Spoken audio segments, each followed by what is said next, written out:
मेरे साथ इस वक्त मथुरा से भाजपा जिला पंचायत अध्यक्ष किशन चौधरी जी हैं। समझेंगे आपसे कि क्या है इस बार मथुरा का समीकरण, क्योंकि यहाँ पर नज़ारा बहुत दिलचस्प होने वाला है। एक तरफ जयंत चौधरी भी भाजपा से मिलकर मैदान में उतर गए हैं। यहाँ का वोट बैंक भी जाट समाज का अधिकतर है, तो सारा समीकरण समझने की कोशिश करेंगे। सबसे पहले सर मैं ये जानना चाहूँगी कि क्या आपको 24 का उम्मीदवार कहा जा सकता है? नहीं, मैं तो ये नहीं कह सकता मैं उम्मीदवार हूँ, क्योंकि मैं वर्तमान में जिला प्रेसिडेंट हूँ डिस्ट्रिक्ट बोर्ड का। तो मैं तो ऑलरेडी मेरी अभी 2.5 साल करीब बची है। परंतु संगठन जिसको हमारा आदेश देता है, हम संगठन के सिपाही हैं और जो हमारे ऊपर के अधिकारी जो आदेश देते हैं तो हमारी मजबूरी है कि हम उस पर बाखूबी निभाते हैं। टिकट किसी को भी मिले, ऊपर संगठन किसी को भी आदेश दे, हम सभी मिलकर के जी जान लगा देंगे। और यहाँ मथुरा तो एक ये तीनों भगवान कृष्ण की नगरी है और जो तीनों लोगों से अलग है। तो यहाँ तो भाजपा के अलावा कुछ दूसरा कोई दल है ही नहीं, और यहाँ पर जीतने में कहीं की किसी को रत्ती भर दिक्कत नहीं है। कयास लगाए जा रहे हैं कि इस बार हेमा मालिनी जी को टिकट कट सकता है, किसी और को दिया जा सकता है, तो क्या उसमें आपका नाम हो सकता है टॉप लिस्ट में? नहीं, मैं ये नहीं कह सकता, मैं इस रेस से बाहर हूँ। टिकट मिल जाता है तो आपका रिएक्शन क्या होगा? टिकट मिल जाता है तो बाखूबी चुनाव लड़ेंगे और चुनाव लड़के जीत के और देश की सबसे बड़ी जीत दिखाएंगे। और मैं ये दावे के साथ कह सकता हूँ कि देश की सबसे बड़ी जीत होगी मथुरा की। आपको लगता है कि पार्टी आप पर भरोसा कर सकती है अगर रिप्लेसमेंट होता है हेमा मालिनी जी का? तो नहीं, इस बारे में मैं कुछ नहीं कह सकता। ये हमारे ऊपर के संगठन का और अधिकारियों का डिसीजन है। जो वो उचित समझेंगे जिसको भी, वही जीतेगा और उसी के साथ हम सब जी जान से लगेंगे। मोटिव सिर्फ भाजपा को जिताना है? निश्चित, कमल का फूल ही हमारा प्रत्याशी है और जो कमल का फूल होगा वही हमारा कैंडिडेट होगा। मुद्दे क्या होंगे 24 के लिए इस बार? मथुरा में विकास के नाम पे तो कुछ बचा नहीं है। गंगा जल पूरे मथुरा में, पूरे जनपद में है। नगर निगम में चालू हो गया, देहात में पहुंचने वाला है। ऐसा कोई भी गांव नहीं बचा है जहां पर सड़क न हो। पूरे जनपद में सिंचाई की नालियां तक पहुंची हुई हैं, खेतों तक। माइनर रजबा या नहरों में टेल तक पानी जा रहा है। 24 घंटा लाइट की व्यवस्था है ही। मैं नहीं समझता कहीं कोई विकास की कोई गुंजाइश बची है। सेकेंडरी योगी जी का इस पर ब्रजवासियों पर बड़ी असीम अनुकंपा है। उन्होंने ब्रजवासियों के लिए ब्रज विकास तीर्थ परिषद बनाया। सारे हमारे जितने भी हमारे तीर्थ स्थल हैं सबको राजकीय दर्जा दिया। और गडकरी जी ने 84 कोस की जो परिक्रमा होती है, जहां हमारे लाला ने गाय चराई, वो 84 की कोस की परिधि में, यानी कि करीब 250 किलोमीटर की परिधि में आता है, उसको 4 लेन कर दिया। वो भी पैसा स्वीकृत हो गया है और मथुरा में कहीं विकास की कोई गुंजाइश नहीं बचती। अब तो मैं तो ये चाहूँगा कि जो भी हमारा कैंडिडेट बनेगा, मेंबर ऑफ पार्लियामेंट का जो जीत के आना तय है, तो अब ज़रूरत है, हमें तो ज़रूरत ये है कि हमारे जितने तीर्थ स्थल हैं उन सब पे मेट्रो चल जाए, या उनकी कनेक्टिविटी हो ही रही है गिरिराज जी के आशीर्वाद से और मोदी जी, योगी जी के आशीर्वाद से। ऐसी व्यवस्था बन जाए कि पूरे विश्व का सनातनी लोग, पूरे विश्व के हिंदू लोग वहाँ आएँ, दर्शन करें, उसका लाभ उठाएं और उसकी समझें, परखें कि क्या महत्व है जीवन में। भगवान यहाँ आए, भगवान ने ये तीर्थ स्थान स्थापित किए, तो उनके बारे में जानें। और हमारा जो शानदार धर्म के बच्चे हैं, वो चूँकि अब आजकल शिक्षा है, विद्या नहीं है, तो शिक्षा रह गई है और शिक्षा तरह तरह के स्कूलों से मिल रही है।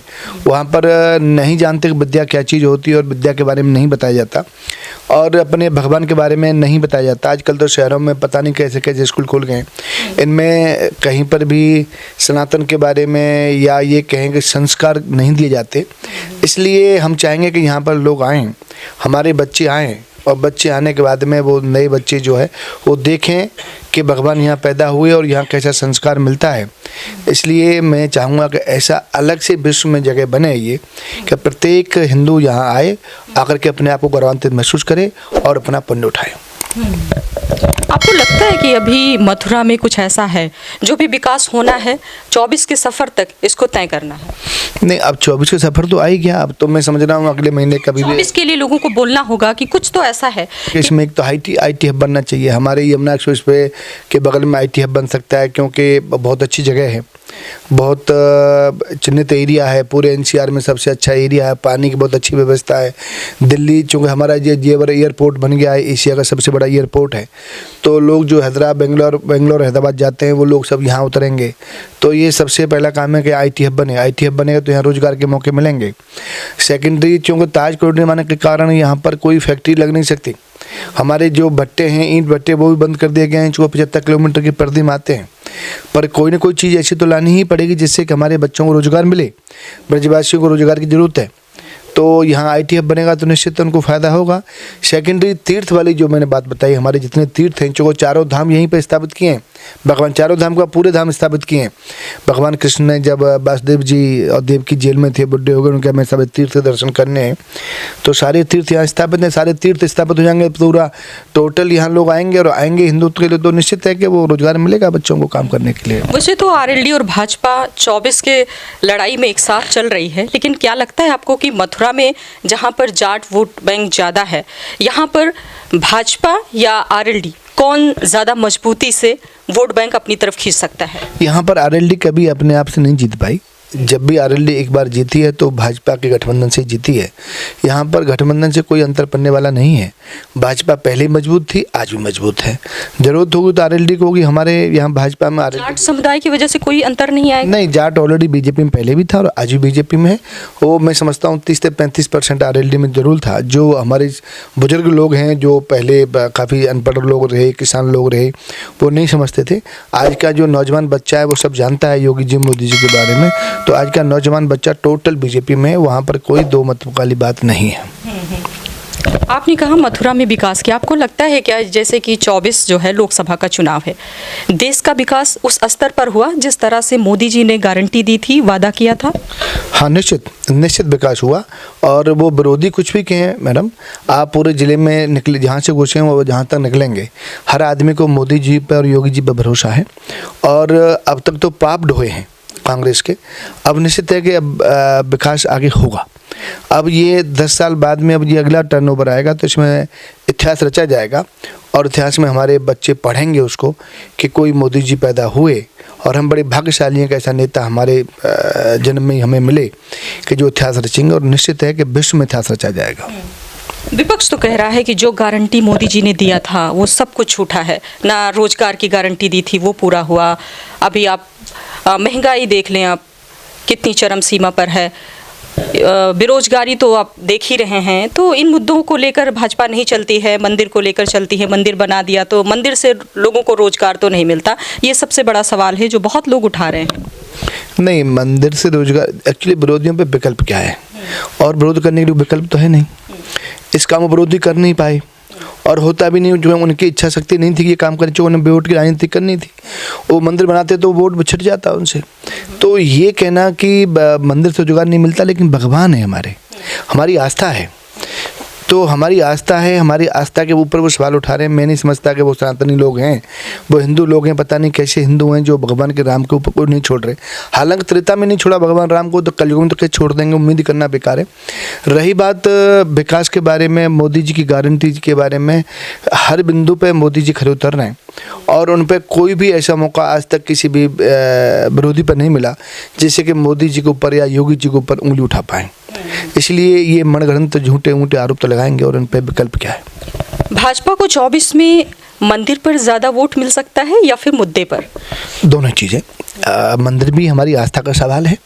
मंदिर हर हिंदू का, हर सनातनी की आस्था है, और दिल में भगवान राम बसे हुए हैं, तो निश्चित है कि मंदिर से अंतर तो पड़ेगा ही। जो कोई नहीं कर पाया, जो हमारे सपने थे, हम सोच नहीं सकते थे।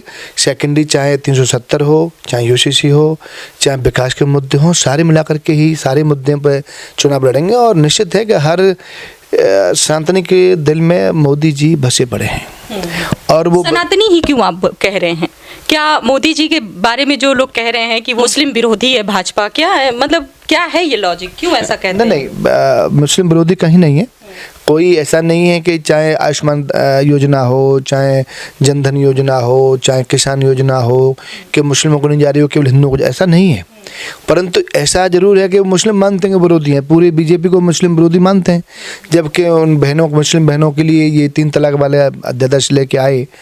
मोदी जी का आभार मानना चाहिए बहनों को कि जो 3 तलाक मतलब मोबाइल से या मैसेज से या टेलीफोन से या आकर कह देते, हमारी बहनें सफ़र करती थी, उससे मुक्ति दिलाई है बहनों को। परंतु मैं ये इतना ज़रूर कहना चाहता हूँ कि भाजपा को, चूँकि मैं यहाँ की बात देख रहा हूँ, पूरे देश के बारे में नहीं कह सकता, लेकिन मैं मथुरा में देख रहा हूँ बहुत कम मात्रा में मुस्लिम है, वो कभी बीजेपी को वोट नहीं देते। क्या वजह हो सकती है इसकी?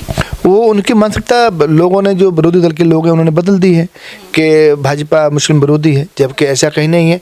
मैं देख रहा हूँ कि मेडिकल कॉलेज में देखता हूँ तो आयुष्मान का सबसे ज़्यादा फ़ायदा उठाते हैं तो मुस्लिम बहन भाई उठाते हैं। और कोई भी राशन की मैं देखता हूँ, राशन का जो मिल रहा है उसका सबसे ज़्यादा फ़ायदा उठा रहे हैं तो मुस्लिम भाई बहन उठा रहे हैं। तो कोई भी योजना जो सरकारी मिल रही है, वो सरकारी योजना का कोई यदि कोई लाभ उठा रहा है तो हमारे मुस्लिम बहन भाई उठा रहे हैं।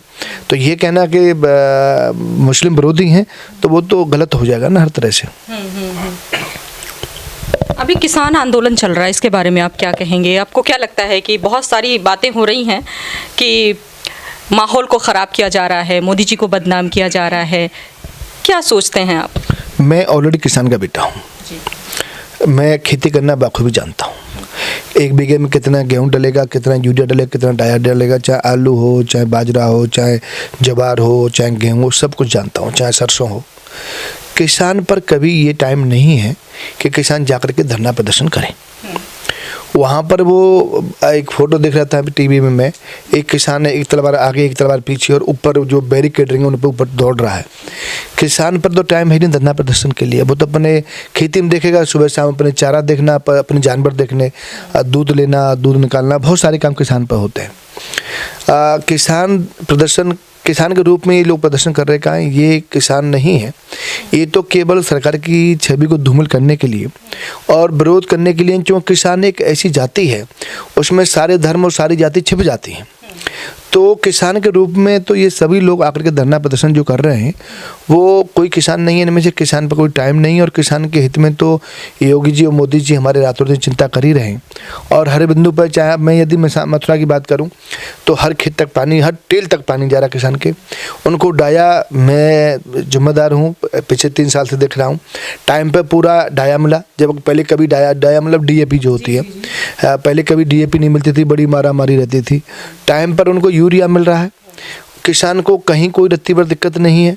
जब फसल बेचने की बात आती है, चाहे रबी की फसल हो चाहे खरीफ की फसल हो, पहले ही नेवी लग जाती हैं। हमारे यहाँ अब मंडियों में किसानों को तो MSP चाहिए, सबसे बड़ी बात तो उन्हें ये है। मोदी जी ने बोला था लेकिन किया नहीं, गारंटी हमारी पूरी नहीं की। और वो ये भी कह रहे हैं कि हमें राजनीति से कोई मतलब नहीं है, हमारी मांगे मोदी जी पूरी कर दें, मान लें और हम चले जाएंगे अपने घर। उनकी बातें मतलब मानने लायक होंगी तो मानेंगे ही, ऐसा नहीं है। मोदी जी ने कहा किसान हित में, किसान पहले नहीं माने तो मोदी जी ने अध्यादेश वापस ले लिया। मैं देखता हूँ कि हमारे यहाँ एक तरफ लगता है राजस्थान, एक तरफ लगता है हरियाणा, और हर जिले में, मतलब हर प्रदेश में 50-40-100 रुपये का अंतर रहता है कुंटल बाज। जब अप्रैल मई में जब गेहूँ बेचने का समय आता है तो हरियाणा में गेहूँ थोड़े महंगे बिकते हैं। तो हरियाणा बॉर्डर पर इतना पुलिस लग जाती थी कि 3-3 किलोमीटर तक किसानों के ट्रैक्टरों की लाइन लग जाती थी कि हरियाणा में नहीं घुसेंगे, बेचने नहीं जाने देंगे। वैसे ही राजस्थान में होता था। मोदी जी ने ये कहा कि भाई कोई अपनी ज़मीन को, अपनी फसल को कहीं भी जाकर बेच सकता है, यहाँ बेचो चाहे बम्बई बेचो, कोई दिक्कत नहीं आती। लेकिन कुछ चुनिंदा लोगों ने, जो किसान लोग नहीं थे, कुछ किसानों नेता बन करके उन्होंने जिद पड़ के तो अध्यादेश वापस लेना पड़ा, जो कि किसान हित में था। और आज किसान उसके पश्चाताप कर रहा है। जो किसान जानता है वो आज भी पश्चाताप कर रहा है कि बहुत अच्छा अध्यादेश आया था। और ये लोग जो लग रहे हैं मैडम, ये टोटल किसान विरोधी हैं, ये किसान हित में कोई बात नहीं कर रहे। ये तो केवल और केवल सरकार की छवि को धूमिल करने के लिए और किसान के विरोध, मतलब सरकार के विरोध में दिखाने के लिए कि सरकार किसान विरोधी है, इसलिए सब काम ड्रामा किया जा रहा है। इसमें किसानों वाली कहीं कोई बात नहीं है। लेकिन ऐसा क्यों कर सकते हैं वो? क्या वजह हो सकती है? उन्हें इस सबसे क्या मतलब है? उन्हें राजनीति तो करना नहीं है, टिकट तो लेना नहीं है। नहीं, राजनीति ही करना है उनको, टिकट ही लेना है। टिकट लेने वाले, राजनीति कराने वाले उनको भेज रहे हैं। उनमें कोई किसान नहीं है। मैंने आपसे पहले बोला, किसान पर टाइम नहीं है कहीं जाने के लिए। किसान पर तो सुबह से लेकर शाम तक काम करेगा, अपनी रिश्तेदारी में भी मुश्किल जा पाता है। उसे पता है कि मेरे मतलब जानवर खेत पर बंधे हुए हैं या घर पे बंधे हुए हैं, वो चारा डालना है। किसान पर तो टाइम ही नहीं है। यहाँ पर ये पड़े रहते हैं, ये किसान थोड़े हैं, ये तो पैसे से आए हुए पैसे के लोग हैं, जो पैसा मिलेगा इनको, और जो किसानों को जानते ही नहीं इनको पूछा जाके बुला के कि भाई 1 एकड़ में कितने डाया डलता है, 1 एकड़ में कितना सरसों डलता है। आप जाएंगे, आप जाके पता लगा लेंगे, पता लग जाए किसान है कि नहीं है। किसान तो सब कुछ जानता है ना, 1 एकड़ में कितना सरसों डलेगी, कितना डाया डलेगा, कितना यूरिया डलेगा, वो कुछ नहीं जानता इस बात को। किसान है, सरकार तो मीटिंग पर मीटिंग कर रही है, समझौता करने की कोशिश कर रही है। सरकार चाहती है तुम किसानों के बहाने से आए, तो सरकार की तो मजबूरी है सबको संतुष्ट करना। वो तो जिम्मेदारी पद पे बैठे हैं तो जिम्मेदारी निभानी पड़ेगी, सरकार तो करेगी ही, परंतु वो केवल किसान हित में नहीं, किसान विरोध में आए हुए हैं और सरकार की छवि धूमिल करने के लिए आए हुए हैं। वो कोई किसान नहीं है। तो हमारी बातचीत हो रही थी किशन चौधरी जी से, बहुत ही बेबाकी से हमारे सवालों का जवाब दिया। आप भी कमेंट में अपनी राय ज़रूर दीजिए, बताइए कैसा है माहौल। अगर आप मथुरा से हैं तो देखते रहें द दस्तक 24।